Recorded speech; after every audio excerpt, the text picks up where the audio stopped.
Kombinasi yang sempurna. Satu kedai, satu menu. Hari ini nak try lontong darat yang katanya sedap betul dekat warung Dahan ni.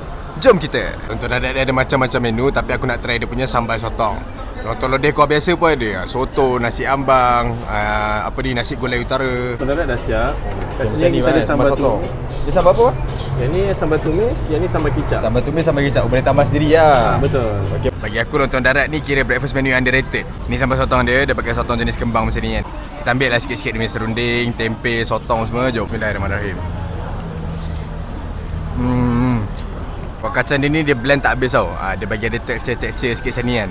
Biasa kalau korang makan tu ada krok sikit. Maybe ada orang yang tak prefer pakai sotong kembang macam ni, tapi bagi aku ni lah sotong yang kita nak masa breakfast. Tu bagi aku lah kan. Pilih yang best korang combine semua ni sekali, makan one bite kan. Tak tahu nak explain nikmat dia macam mana kat korang.